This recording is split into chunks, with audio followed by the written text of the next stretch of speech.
ইমামে আলে মাকামের পরিবার পানির জন্য হাহাকার হয়ে গেছে।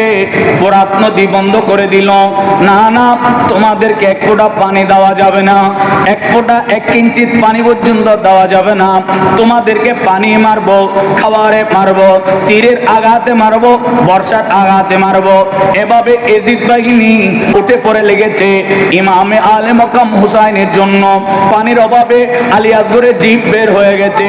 আব্বাস আলান্দার আলাইহির রহমা উনি এই খাতর সহ্য করতে না পেরে উনি একটা মক্স নিয়ে, একটা পাত্র নিয়ে বের হলেন, অনেক জোরে দৌড় দিলেন, শেষ পর্যন্ত গিয়ে ফোরাত নদীতে পৌঁছলো। সুবহানাল্লাহ। ফোরাত নদীতে যখন পৌঁছলো, পানি ভর্তি করেছে, উনি একটু পানি পান করতে চায়, না না না, আলে বাইতে রসুল তাম্বুর মধ্যে এখনো তৃষ্ণায় কাতর, আমি যদি পানি খাওয়ার কারণে সময় চলে যায়, আমি ওনাদেরকে পানি খাওয়াইতে পারবো না।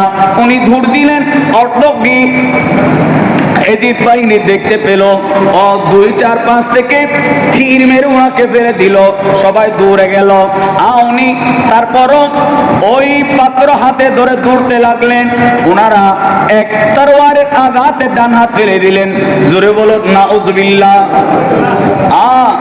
তখন উনি বাম হাত দিয়ে নিল, বাম হাত কেটে ফেলল।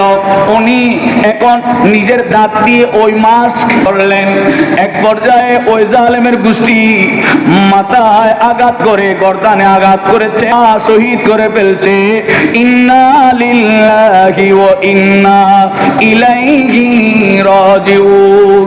আজকে আব্বাস আলান্দার আলাইহির রহমা কারবালার জমিনে ইমামে হুসাইন আলে মাকামের মাজার শরীফ, ওখান থেকে 300 মিটার দূরে আব্বাস আলান্দারের মাজার শরীফ।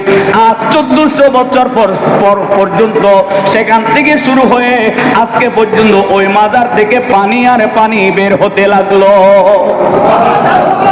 এখনো ইউটিউবের মধ্যে আপনারা সোশ্যাল মিডিয়াতে নক করেন আব্বাস আলান্দার আলাইহির রহমান, আব্বাস আলান্দার আলাইহির রহমান মাজার শরীফ থেকে সে পানি পান করতে পারে নাই, পান করাতে পারে নাই, এই জন্য আল্লাহ পানির নর জারি করে দিল।